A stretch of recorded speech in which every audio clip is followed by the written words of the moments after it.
On dit que le lien entre deux âmes sœurs est sacré. On dit qu'un alpha brûlerait le monde entier pour protéger sa Luna. Mais que se passe-t-il lorsque l'homme que le destin a conçu pour vous aimer est celui qui vous détruit? À un instant, Geneviève était la reine sans couronne de la meute de Blackwood, attendant la demande en mariage de sa vie. L'instant d'après, elle regardait l'amour de sa vie poser une main protectrice sur le ventre gonflé d'une autre femme. Aucune explication, aucune excuse, juste un regard froid qui a brisé son âme. Elle n'a pas crié, elle ne s'est pas battue, elle a fui. Mais 3 ans plus tard, l'Alpha Roi a réalisé son erreur, et il ne lui demande pas de rentrer à la maison. Il la traque. Le champagne dans le verre de Geneviève Rousseau était devenu tiède, mais elle ne pouvait se résoudre à en prendre une gorgée. L'air à l'intérieur du domaine de Blackwood était lourd, parfumé des senteurs de lys coûteux, de venaison rôtie et de l'odeur métallique sous-jacente du pouvoir brut. C'était le gala d'anniversaire de l'Alpha, la soirée la plus importante du calendrier politique des loups-garous. Ce soir devait être sa soirée. Geneviève lissa la soie de sa robe émeraude, ses doigts tremblant légèrement. Pendant 2 ans, elle s'était tenue aux côtés de Dominique Blackwood. Elle avait organisé son emploi du temps, géré les finances de la meute, apaisé les différends diplomatiques avec les clans voisins et réchauffé son lit chaque nuit. Elle était sa compagne. Ils le savaient tous les deux. La meute le savait.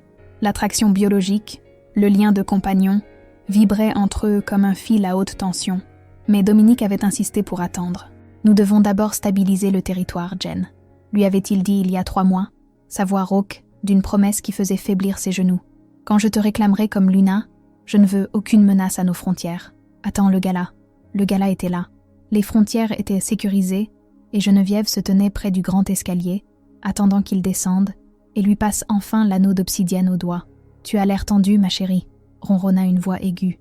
Geneviève se raidit. Elle se tourna pour voir Candace vint. Candace était la fille de l'Alpha du Pax du Sud, un allié politique. Elle était belle d'une manière prédatrice, avec des cheveux blonds platine et des yeux qui semblaient toujours calculer le coût de tout ce qu'ils touchaient. « J'anticipe juste les discours, Candace », dit Geneviève, gardant sa voix neutre. Dominique a une grande annonce à faire. Candace eut un sourire narquois, prenant une gorgée de sa boisson. Son autre main reposait presque inconsciemment sur son abdomen. La soie de sa robe rouge était ample, cachant sa silhouette. Oui, certainement, ça va tout changer. Avant que Geneviève ne puisse analyser l'étrange lueur dans les yeux de l'autre femme, la salle devint silencieuse. Les lourdes portes en chêne en haut de l'escalier s'ouvrirent. Dominique Blackwood apparut. C'était un homme d'une beauté terrifiante, mesurant 1,93 m avec des épaules assez larges pour porter le poids d'un empire. Son smoking était taillé à la perfection, mais ne pouvait cacher le prédateur en dessous. D'habitude, lorsqu'il entrait dans une pièce, ses yeux cherchaient immédiatement Geneviève. C'était leur rituel, un échange de regards silencieux qui disait « Je suis à toi ». Ce soir, il ne la regarda pas. Sa mâchoire était serrée, une ligne de granit.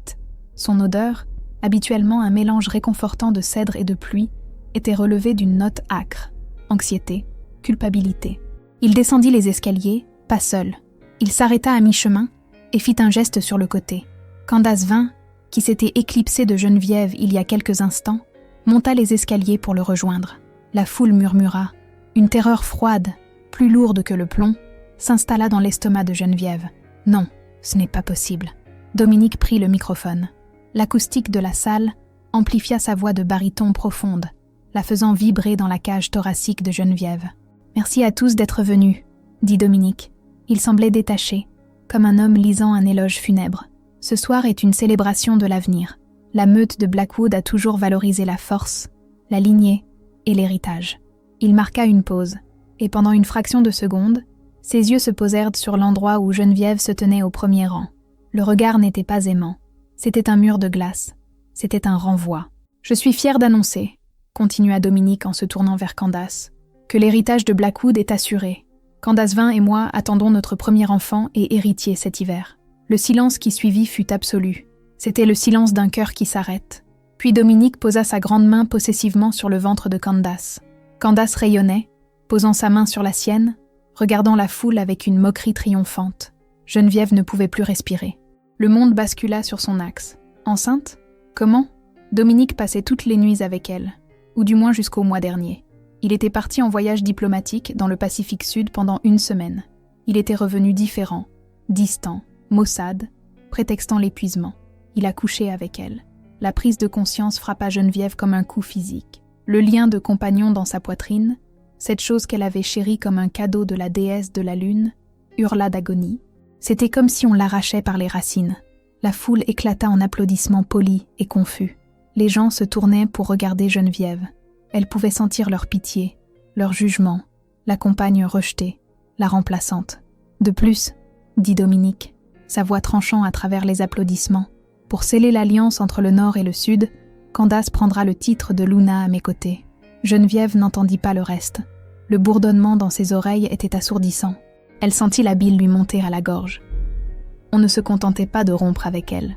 On l'exécutait publiquement. Il ne choisissait pas seulement une autre femme. Il choisissait une fusion politique plutôt que sa compagne prédestinée. Elle fit un pas en arrière, puis un autre. « Jen !» murmura une voix basse à côté d'elle.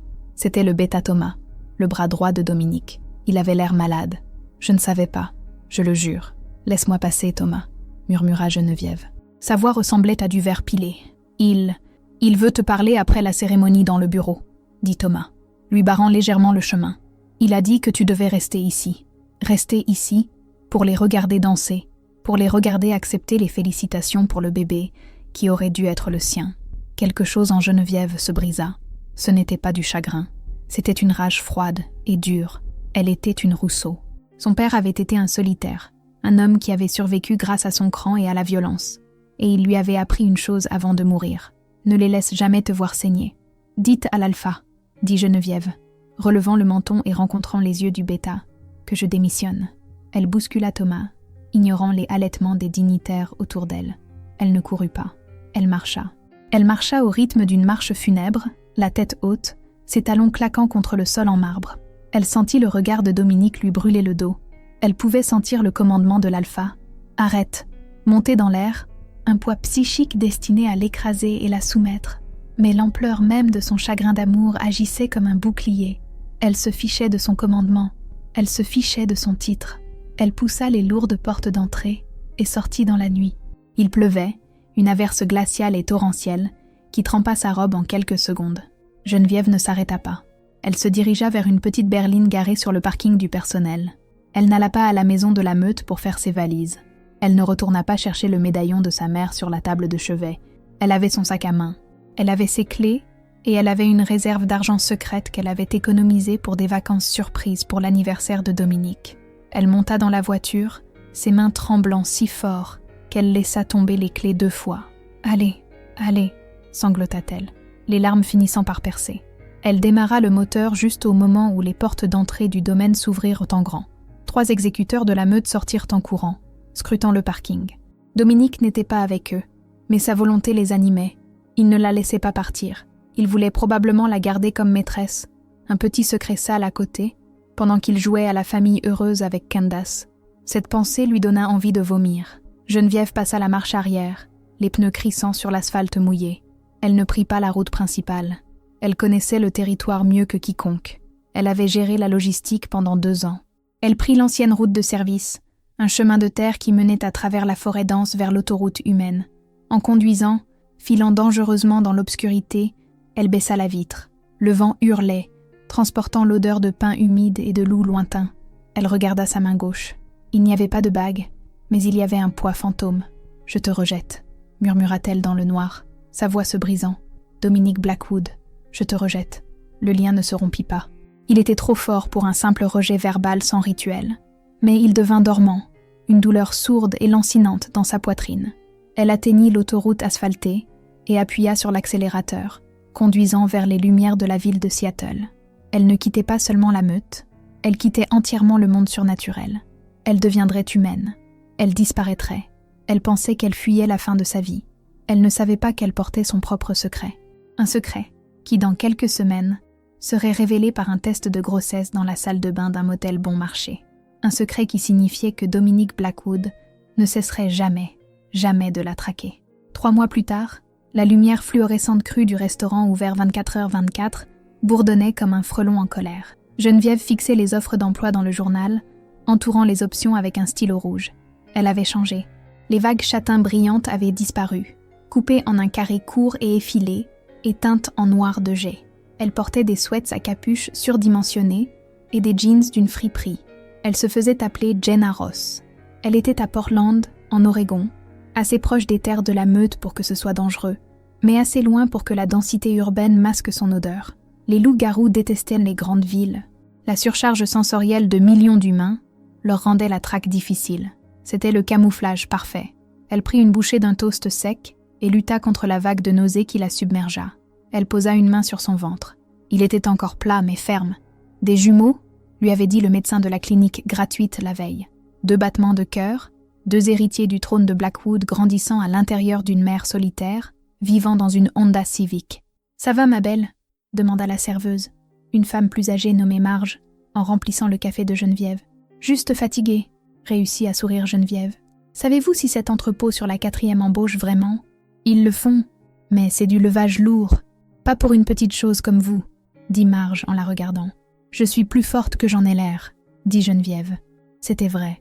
Le sang de loup la rendait résistante. Soudain, la petite télévision du restaurant, montée dans le coin, passa à une alerte de dernière minute. Geneviève ignorait habituellement les nouvelles humaines, mais la bannière en bas de l'écran attira son attention. Un magnate local des affaires étend son empire. L'écran montrait des images d'une conférence de presse. Le sang de Geneviève se glaça. Il était là, Dominique. Il avait l'air terrible. En seulement 3 mois, l'alpha roi vibrant et arrogant semblait ne pas avoir dormi une seule heure. Ses yeux étaient creusés, des cernes sombres meurtrissant la peau en dessous. Il était rasé de près, mais il y avait une tension sauvage dans sa mâchoire.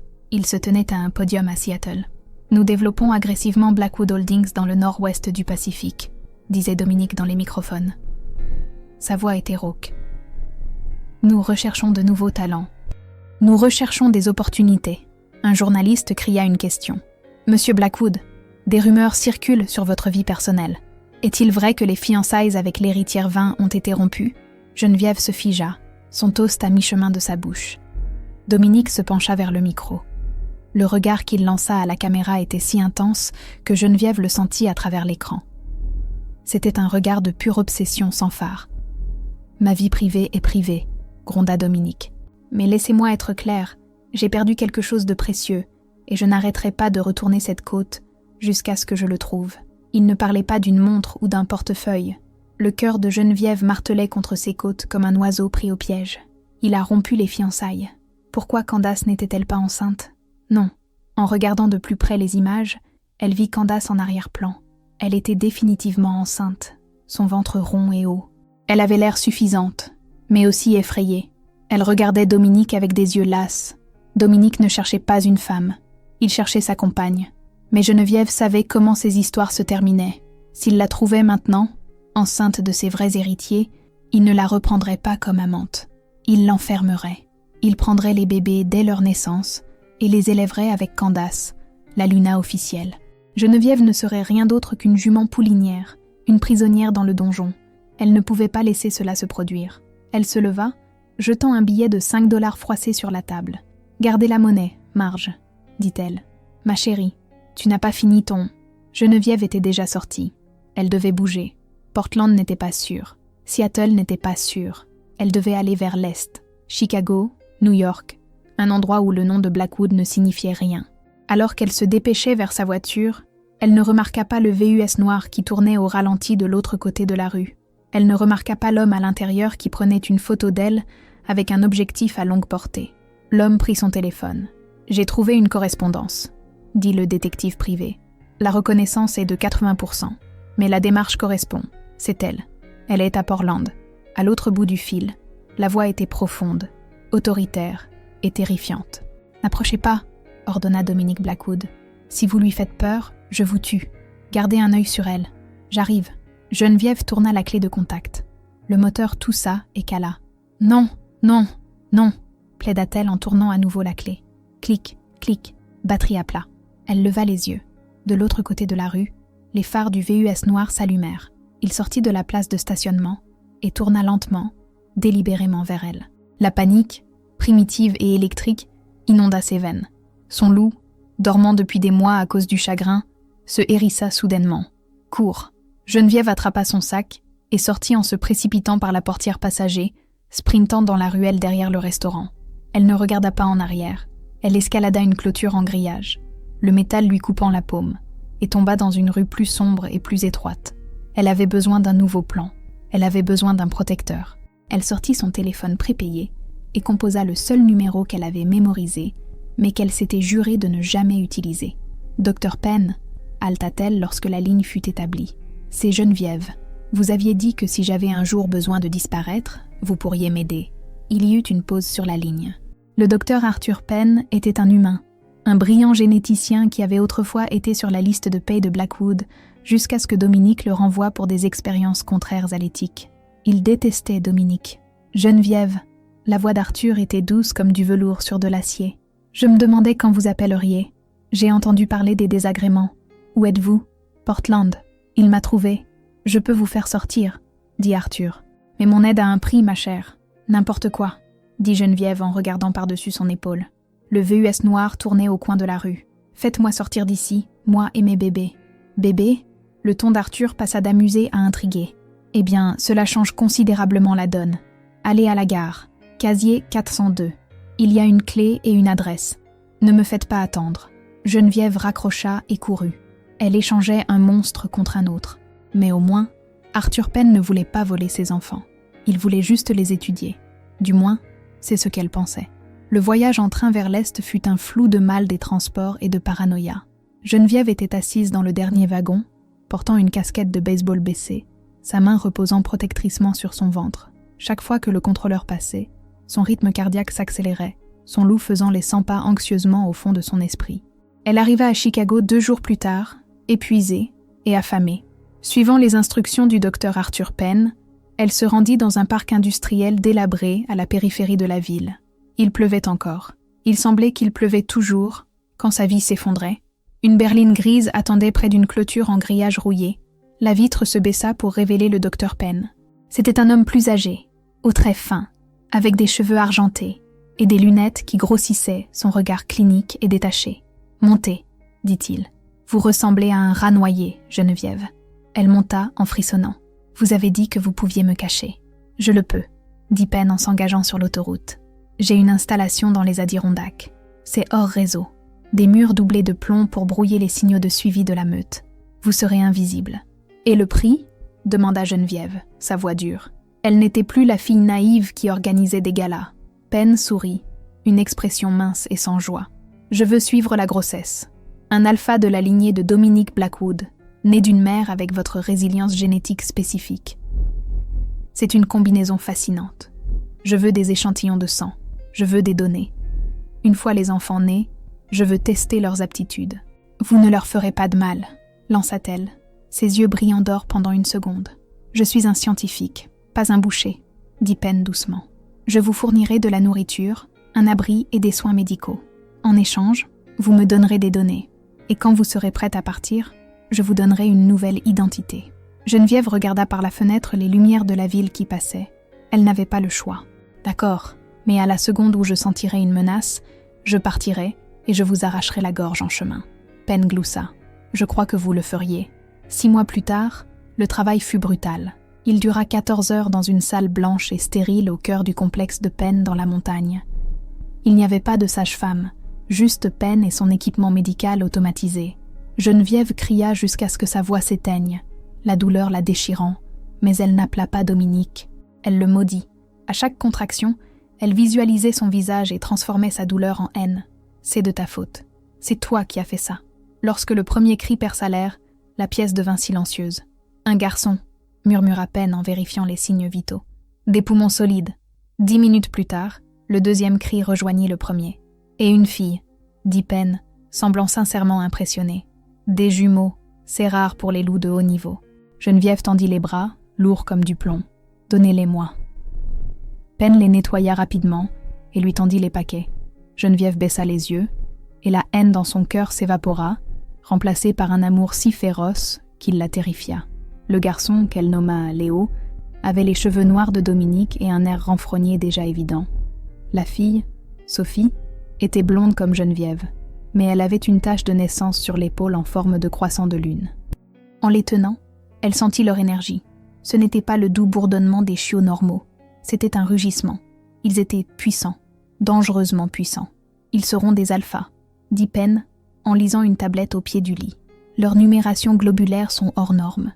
Geneviève, si Dominique savait que ses enfants existaient, il brûlerait le monde pour les avoir. Il ne le saura pas, murmura Geneviève en embrassant le front de Léo. Parce que Geneviève Rousseau est morte. Pendant les 2 années suivantes, Geneviève vécut dans le complexe, mais elle ne resta pas inactive. Elle savait qu'elle devrait finalement partir, et quand elle le ferait, elle devait être plus qu'une secrétaire. Elle demanda à Penn des livres sur le droit des sociétés, la finance internationale et la guerre stratégique. Elle passait ses journées à s'occuper des jumeaux, et ses nuits à étudier jusqu'à ce que ses yeux la brûlent. Elle entraînait aussi son corps. Elle courait des kilomètres sur la piste intérieure, soulevait des poids jusqu'à ce que ses muscles hurlent, et pratiquait le combat au corps à corps avec le chef de la sécurité de Penn, un mercenaire silencieux nommé Kyle. Elle apprit à supprimer complètement son odeur. Elle apprit à se battre salement. Elle apprit que l'honneur était un luxe pour les gens qui n'étaient pas traqués. Quand les jumeaux eurent 2 ans, Geneviève entra dans le bureau de Penn. Elle portait un tailleur qu'elle avait commandé en ligne. Ses cheveux étaient coupés en un carré asymétrique et net.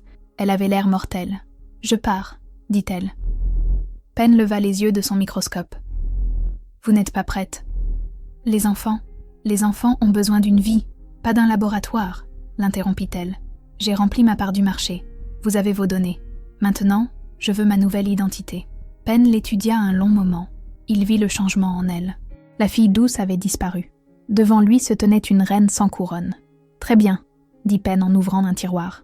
Il fit glisser une enveloppe manille sur le bureau. Elle l'ouvrit.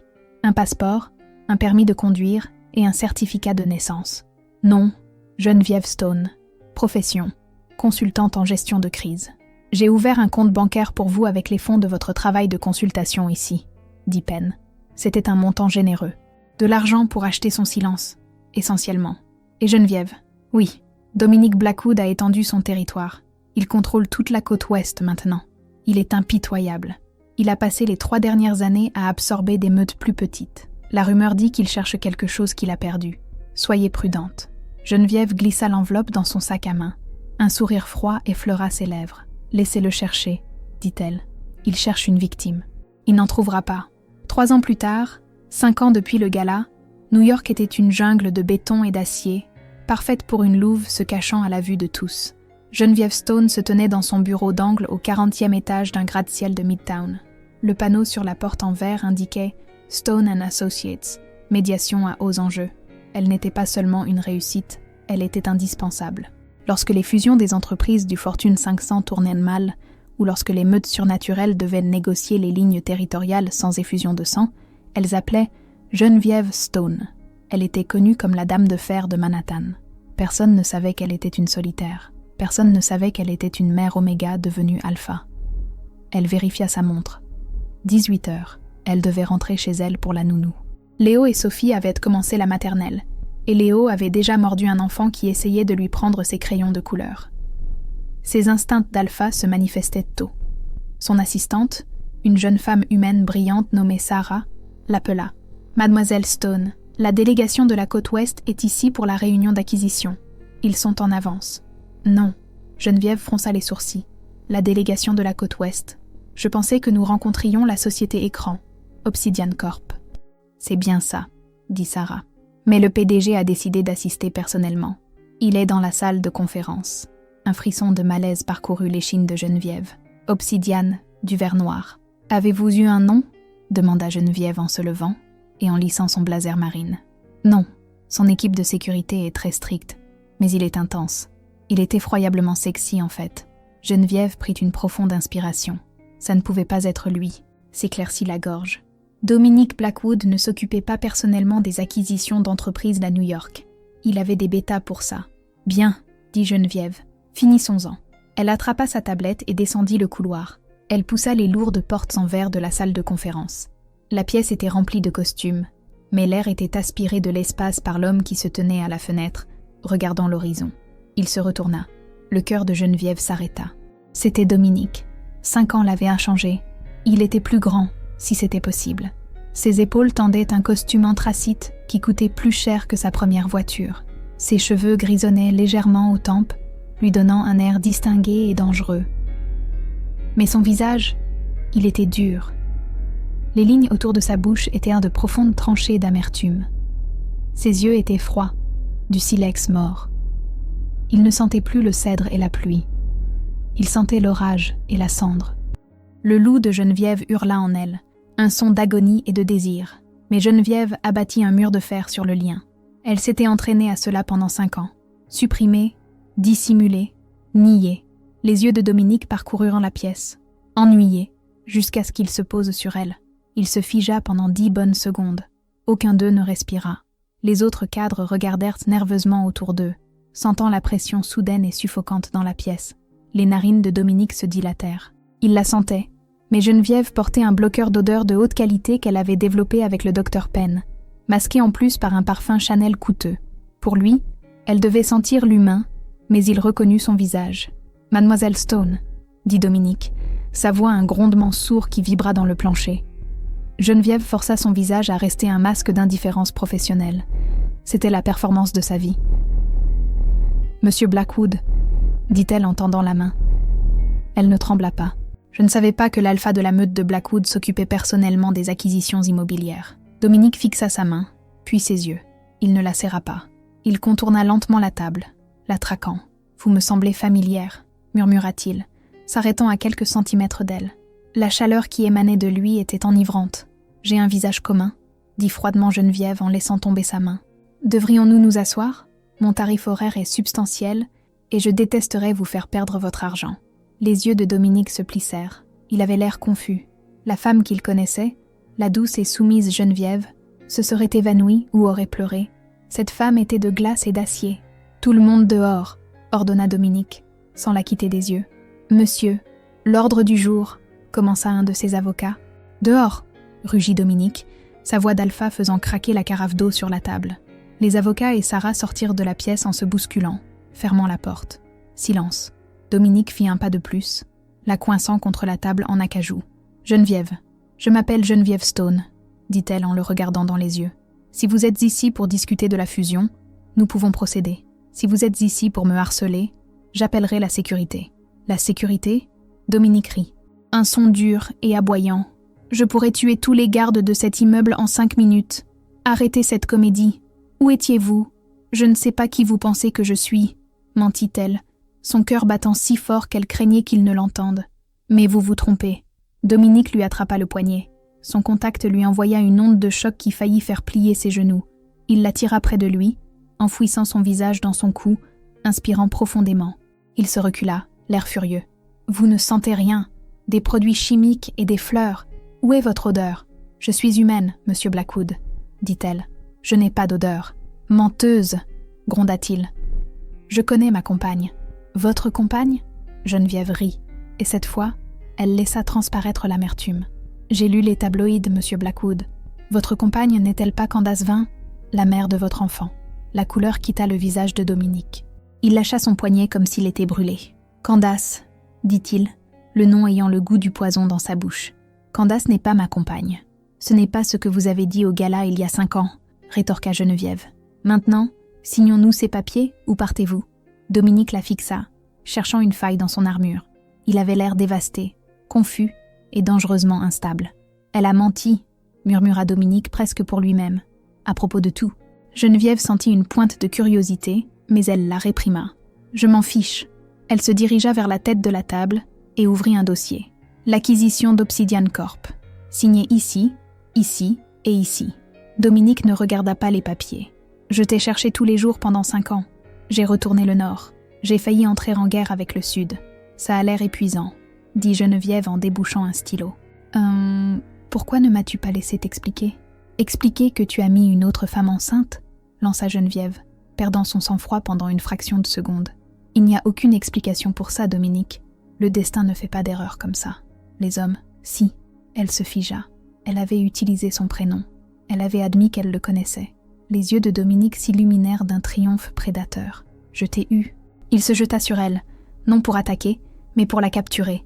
Il la plaqua contre le mur, ses mains de chaque côté de sa tête. « Tu rentres à la maison avec moi, » ordonna-t-il. « Maintenant. Je ne vais nulle part, » siffla-t-elle. « J'ai une vie ici, une entreprise. Des enfants, » faillit-elle dire. « Je m'en fiche, » gronda Dominique. « Tu es à moi. La meute est faible sans toi. Je suis faible sans toi. » Soudain, le téléphone de Geneviève vibra sur la table. L'écran s'alluma. C'était un texto de la nounou. Béatrice. Léo se transforme. Transformation partielle. Les griffes sont sorties. Il a peur. Je n'arrive pas à le calmer. S'il vous plaît, rentrez. Le sang de Geneviève se glaça. Si Léo se transformait à 5 ans, cela enverrait une énorme pointe d'énergie. N'importe quel loup dans un rayon de 8 km le sentirait. Dominique se raidit. Il tourna la tête vers la fenêtre, ses narines se dilatant. « Qu'est-ce que c'était » murmura-t-il. « Cette énergie, c'est du sang pur d'Alpha. » Il se retourna vers Geneviève. Il vit la terreur dans ses yeux. Il regarda son téléphone. « Qui est Léo » demanda-t-il, sa voix mortellement calme. Geneviève le poussa, utilisant sa force de louve. Il recula en titubant, surpris par sa puissance. « Reste loin de moi » l'avertit-elle en attrapant son téléphone et son sac à main. « Si tu me suis, Dominique, je jure devant Dieu que je détruirai ton entreprise. Je sais où sont enterrés les cadavres. » Elle sortit en courant de la salle de conférence. Dominique ne la poursuivit pas immédiatement. Il resta là, l'odeur du jeune loup flottant dans l'air de la ville. Il regarda le dossier qu'elle avait laissé derrière elle. Il ouvrit le dossier. En bas, sous la section du notaire, se trouvait sa signature, Geneviève Stone. Il sortit son téléphone et composa le numéro de son Beta Thomas. « Retrace-la », ordonna Dominique en sortant de la pièce. « Elle est en ville. » « Et Thomas ?»« Oui, Alpha. »« Amène l'équipe d'extraction. Elle n'est pas seule. Je pense que j'ai un fils. » L'appartement de Geneviève était une forteresse déguisée en pentouse, située sur Central Park West. Il avait des portes en acier renforcées, du verre incassable et un ascenseur privé qui nécessitait un scanner rétinien. Elle entra en trombe par la porte d'entrée, la poitrine haletante. « Béatrice !» cria-t-elle. Béatrice, une femme corpulente d'une 50aine d'années qui ne connaissait rien aux loups, mais en savait assez sur la paranoïa intense de Geneviève pour être bien payée, arriva en courant du salon. Son visage était pâle. « C'est Léo !» balbutia Béatrice. « Il est dans sa chambre. Il grogne, mademoiselle Stone. Et ses yeux, ils brillent. » Geneviève jeta son sac à main par terre et sprinta dans le couloir. Elle ouvrit violemment la porte de la chambre des jumeaux. La pièce était en désordre. Des jouets étaient éparpillés partout. Les rideaux étaient déchiquetés. Dans un coin, blotti sous une cabane en couverture, se trouvait Léo, âgé de 5 ans. Un grondement sourd et vibrant émanait de la pile de couverture. À côté de lui, Sophie était assise en tailleur, caressant la couverture et chuchotant. « C'est bon, lit. Maman arrive. » Geneviève tomba à genoux. « Léo, mon bébé, regarde-moi. » Elle retira la couverture. Léo leva les yeux. Ses yeux n'étaient plus noisettes. Ils étaient d'or en fusion. Les pupilles verticales d'un loup entièrement dilatées. Ses ongles s'étaient allongés en griffes noires acérées. Il tremblait violemment, sa température dégageant une chaleur comme une fournaise. « Ça fait mal », gémit Léo, sa voix déformée par la transformation partielle de ses cordes vocales. « Maman, j'ai mal aux os. »« Je sais, mon bébé, je sais », dit Geneviève, des larmes lui montant aux yeux. Elle attrapa ses mains, ignorant les griffes qui s'enfoncèrent dans sa peau. Elle devait siphonner son surplus d'énergie. « Respire avec moi, tu as le contrôle. »« Maman », dit Sophie en tirant sur la manche de Geneviève. Ses yeux étaient grands ouverts. « Quelqu'un est à la porte. » Geneviève se figea. Le code de l'ascenseur. Elle seule l'avait. Ding. Le son des portes de l'ascenseur s'ouvrant dans le foyer résonna dans l'appartement silencieux. Des pas lourds, lents, délibérés. Le plancher gémit sous le poids d'un prédateur suprême. Geneviève se leva. « Béatrice » siffla-t-elle. « Emmène les enfants dans la chambre forte derrière la bibliothèque, maintenant. »« Mais, mademoiselle Stone »« Vas-y » rugit Geneviève, ses propres yeux brillants d'or. Béatrice attrapa les jumeaux. Léo titubait, à moitié transformé. Ils se précipitèrent vers la bibliothèque. Geneviève entra dans le couloir, fermant la porte de la chambre derrière elle. Elle prit une position de combat. Elle n'avait pas d'arme, mais elle avait la rage d'une mère. Dominique Blackwood tourna au coin. Il remplissait le couloir. Il avait enlevé sa veste de costume. Sa chemise blanche était déboutonnée en haut, les manches retroussées pour révéler des avant-bras noueux de muscles. Il ressemblait à un homme qui avait traversé l'enfer pour arriver ici. Il s'arrêta à 3 mètres. Il inspira profondément, ses yeux se fermant une seconde. « Un lait, lavande !» Et ses yeux s'ouvrirent brusquement, se fixant sur les siens. « Loup, jeune loup, sors de ma maison !» avertit Geneviève, sa voix basse et dangereuse. « J'ai suivi le pic d'énergie », dit Dominique en faisant un pas en avant. Une première transformation, puissante, incontrôlée. Ce n'est pas un loup normal, Geneviève. C'est du sang d'Alpha. Ça n'a rien à voir avec toi. Ne me mens pas, rugit Dominique, le son faisant trembler les tableaux sur les murs. J'ai fait le calcul, Jen. J'ai vu la chronologie. Tu es partie le soir du gala. Tu étais enceinte alors, n'est-ce pas? Geneviève ne répondit pas. Son silence était un aveu. Le visage de Dominique s'effondra. La rage disparut, remplacée par un regard de chagrin pur et atroce. Tu m'as volé mon enfant. Tu m'as laissé croire que je n'avais personne pendant que tu élevais mon héritier en secret. Tu avais un héritier, cria Geneviève en retour, laissant enfin échapper 5 ans de poison.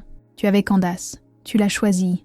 Tu t'es tenue sur cette scène et tu as posé ta main sur son ventre pendant que je restais là à regarder ma vie brûler. Il n'y avait pas de bébé, cria Dominique. Les mots restèrent en suspens dans l'air. Geneviève cligna des yeux. Quoi? Dominique passa la main dans ses cheveux, l'air désespéré. Candace n'était pas enceinte de mon enfant. Elle n'était pas enceinte du tout. C'était un oreiller, un mensonge, un coup politique orchestré par son père et mon ancien gamma pour forcer l'alliance. Geneviève rit, un son froid et incrédule. Je l'ai vue, Dominique. 3 mois plus tard, aux informations, elle était énorme. Une prothèse, dit Dominique. Et plus tard, elle a fait une fausse couche. C'était un jeu. J'étais droguée, Geneviève, pendant des mois. Il glissait de l'aconite et des suppresseurs de mémoire dans mon café du matin. Je ne pouvais pas penser clairement. Je ne pouvais pas te sentir correctement. Je me suis réveillée dans son lit sans aucun souvenir de la façon dont j'y suis arrivée, et ils m'ont dit que je l'avais réclamé. Il fit un autre pas, les mains tendues, suppliantes. Quand les drogues se sont dissipées, environ 1 an plus tard, j'ai réalisé que le lien avec elle était faux. J'ai mis la meute à feu et à sang pour trouver la vérité. J'ai exécuté le gamma. J'ai banni la famille de Candace. J'ai passé chaque seconde des 4 dernières années à te chercher. Geneviève le fixa. L'histoire était plausible. Elle expliquait le regard distant dans ses yeux à l'époque. Elle expliquait pourquoi il avait l'air si malade. Mes 5 ans de douleur ne s'évanouissaient pas avec une explication. Tu aurais dû savoir, murmura-t-elle. Compagnon ou non, drogué ou non, tu aurais dû savoir que ce n'était pas moi. Je sais, s'étouffa Dominique. Et je passerai le reste de ma vie à me rattraper. Mais s'il te plaît, dis-moi, ai-je un fils? Avant que Geneviève ne puisse répondre, la porte de la bibliothèque grinça et s'ouvrit. Sophie, la courageuse petite Sophie, sortit. Elle tenait une épée en plastique lumineuse à la main. « Laisse ma maman tranquille », cria-t-elle en pointant l'arme en plastique sur le roi Alpha. Dominique se figea. Il baissa les yeux sur la fillette. Elle avait les yeux de Geneviève, mais le nez de Dominique. Elle avait la posture des Blackwood. Puis, de derrière Sophie, Léo sortit en titubant. La transformation s'était estompée, le laissant épuisé et en sueur, mais conscient. Il s'appuya contre le cadre de la porte, fusillant Dominique du regard, avec une hostilité qui reflétait celle de son père. Dominique tomba à genoux. Le grand Alpha, le raideur d'entreprise, le tueur, il s'effondra sur le tapis, des larmes coulant sur son visage. « Des jumeaux », murmura-t-il, sa voix brisée. « La déesse de la lune nous a donné des jumeaux. » Il regarda Geneviève, ses yeux rouges et vifs. « Ils sont magnifiques. Tu as fait ça seule. Tu les as protégés. Je le devais, » dit Geneviève, sa voix tremblante. « Je pensais que tu les tuerais. » Les tuer? Dominique parut horrifié. « Je mourrai pour eux. Je brûlerai le monde pour eux. » Il tendit la main vers Sophie. « Salut, je suis ton papa. » Sophie baissa l'épée en plastique. Elle regarda Geneviève. Geneviève hocha lentement la tête. Sophie s'avança prudemment. Elle tendit la main et toucha le visage de Dominique. « Tu es triste ?» dit Sophie. Elle était une empâte, comme la mère de Geneviève. « Oui. » Dominique ferma les yeux, s'appuyant sur sa petite main. « J'ai été très triste pendant longtemps, parce que tu as perdu maman. » « Oui. » Léo ne bougea pas. Il regardait, calculant. « Es-tu le roi ?» demanda-t-il soudainement. Dominique ouvrit les yeux et regarda son fils. « Maman dit que les rois sont censés protéger la meute, » accusa Léo. « Où étais-tu » La question frappa Dominique comme un coup physique. Il n'offrit pas d'excuses au garçon. Il offrit du respect. « J'étais perdu, » dit solennellement Dominique. « Mais je suis là maintenant, » s'éclaircit la gorge. « Et plus personne ne vous fera de mal, ni à vous, ni à votre mère. » Crash. La vitre renforcée de la fenêtre du salon vola en éclats. 3 silhouettes sombres entrèrent en rappel, leurs bottes craquant sur le verre. Ils étaient vêtus d'équipements tactiques, le visage couvert par des masques. Des chasseurs, mais pas n'importe quels chasseurs. Ils sentèrent le soufre et la magie des solitaires. « À terre !» rugit Dominique. Il ne se transforma pas. Il n'y avait pas le temps. Il se projeta de ses genoux. interceptant le premier attaquant avant que l'homme ne puisse lever son fusil. Le poing de Dominique percuta le casque de l'homme, écrasant le matériau et le crâne en dessous. « Geneviève, la chambre forte !» hurla Dominique en attrapant le deuxième attaquant par la gorge et en le projetant à travers la cloison sèche. Geneviève ne courut pas vers la chambre forte. Elle attrapa les jumeaux et les poussa dans les bras de Béatrice. « Prends-les, verrouille la porte. Mademoiselle Stone. »« Vas-y !» Alors que Béatrice traînait les enfants hurlant dans la bibliothèque, Geneviève se retourna vers le combat. Elle ne fuyait pas cette fois. Le troisième attaquant avait un couteau en argent. Il se jeta sur le dos exposé de Dominique. Geneviève attrapa un lourd buste en marbre sur la table du couloir et le balança de toute sa force d'alpha. Il percuta les côtes de l'attaquant avec un craquement écœurant. L'homme tomba, haletant. Dominique acheva le deuxième homme, lui brisant le cou.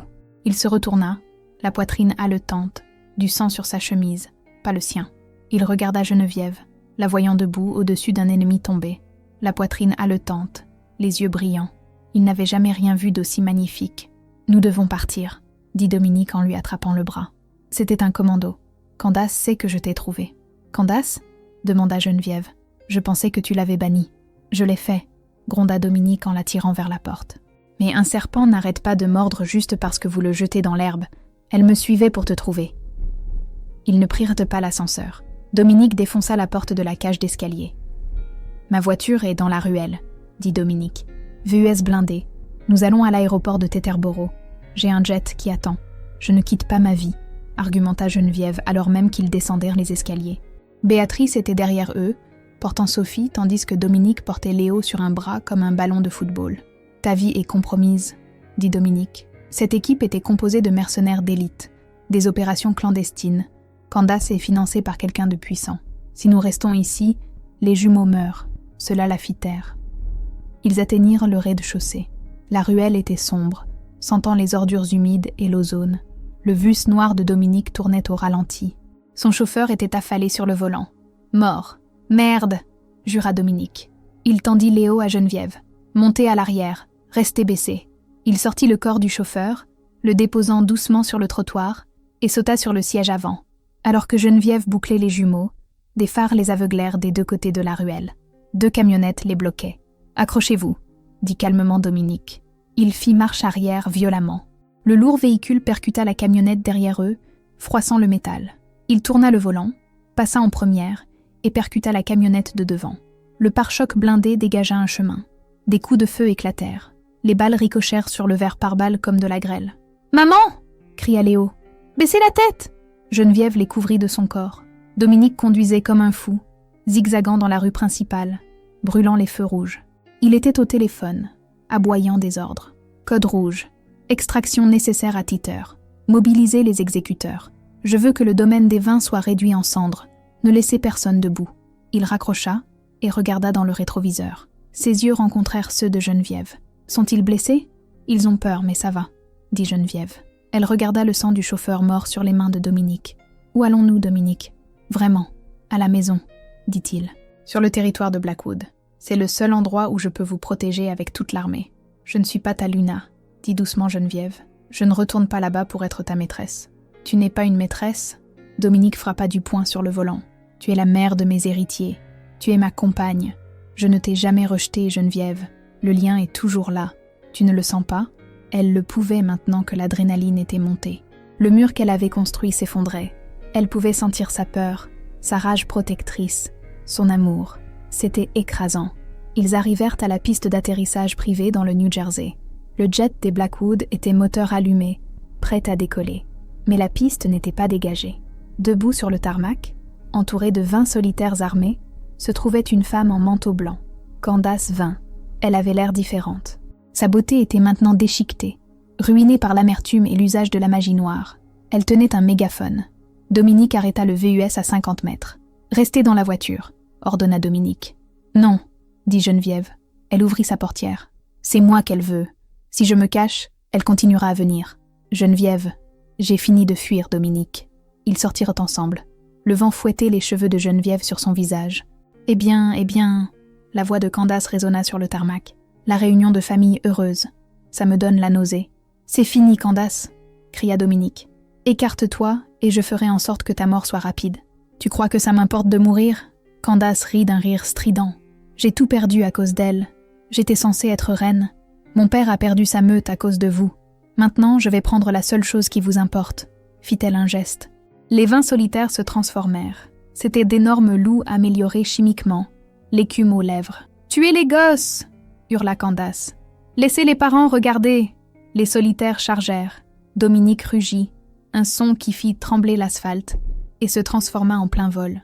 Son loup était une gigantesque bête noire de minuit, facilement 2 fois plus grande que les attaquants. Il déchira la première vague, un flou de dents et de griffes, mais ils étaient trop nombreux. 3 passèrent devant lui, se dirigeant vers le VUS, où se trouvaient Béatrice et les jumeaux. Geneviève n'avait pas sa forme de louve. Elle l'avait réprimée trop longtemps, et la transformation prenait un temps qu'elle n'avait pas, mais elle avait de l'entraînement. Elle sortit un pistolet de l'étui de cheville du chauffeur mort. Elle l'avait subtilisé avant de quitter la voiture. Bang, bang, 2 tirs. 2 solitaires tombèrent, des balles dans les yeux. Le 3e, un énorme loup gris, se jeta sur elle. Geneviève se laissa tomber au sol, glissant sous son seau, et l'éventra avec un couteau en argent qu'elle avait sorti de son sac à main.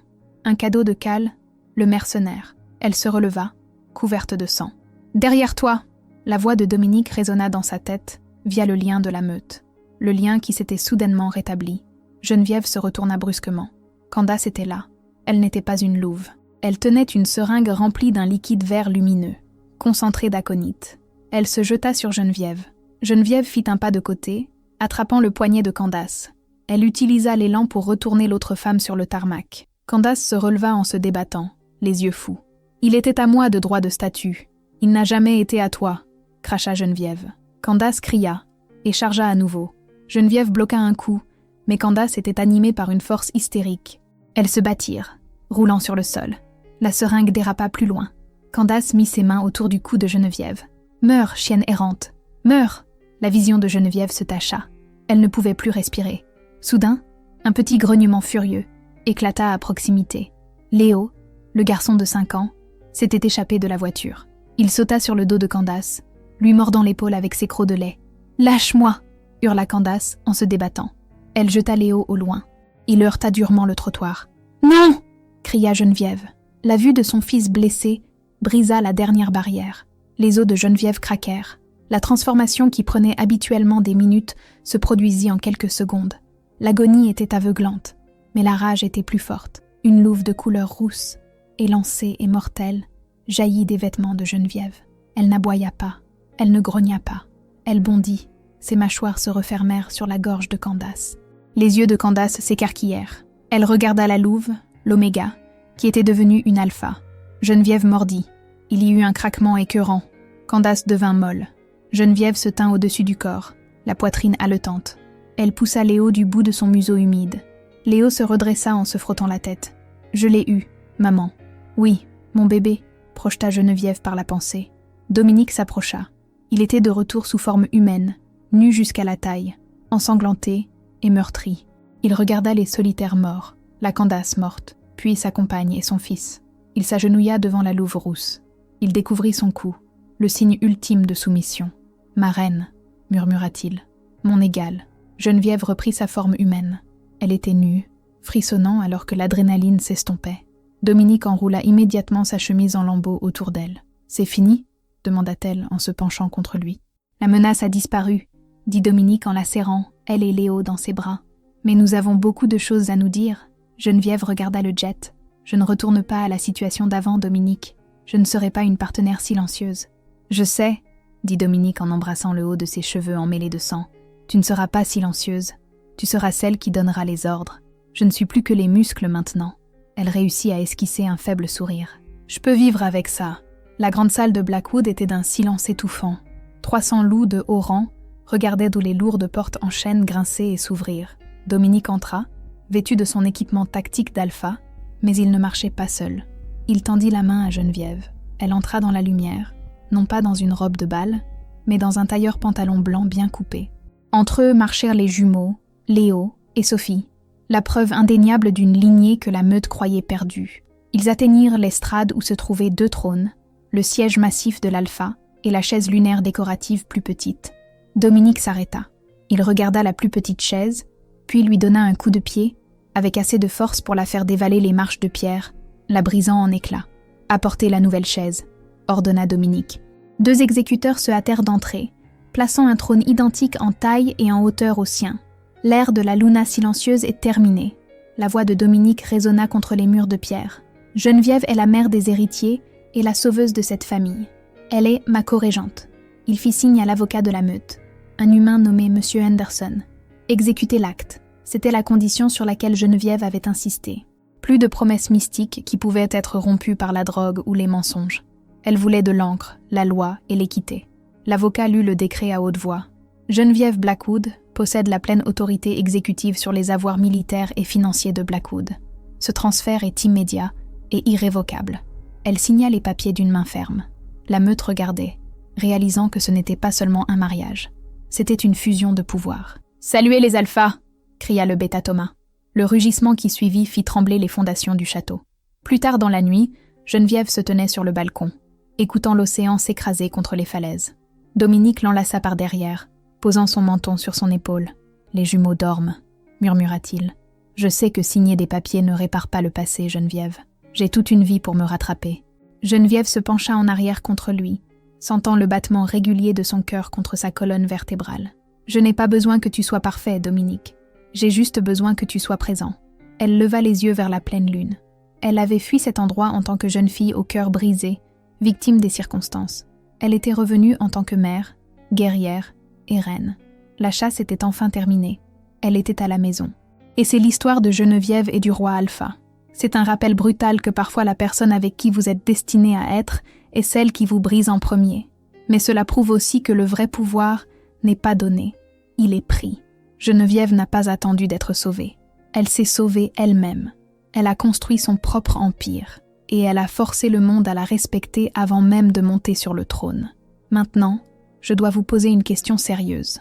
Si vous étiez Geneviève, auriez-vous pardonné à Dominique? Il était drogué, oui, mais il a manqué 5 ans de la vie de ses enfants. Pourriez-vous lui faire confiance à nouveau? Ou seriez-vous parti avec les millions, et auriez-vous élevé les jumeaux seuls? Faites-moi part de vos pensées honnêtes dans les commentaires ci-dessous. Je lis chacun d'entre eux. Si vous avez apprécié ce grand 8 de drame, de trahison et de justice, s'il vous plaît, écrasez ce bouton « J'aime ». Cela aide tellement la chaîne. Et n'oubliez pas de vous abonner et d'activer la cloche pour ne jamais manquer la prochaine histoire d'amour réelle. À la prochaine fois, restez forts.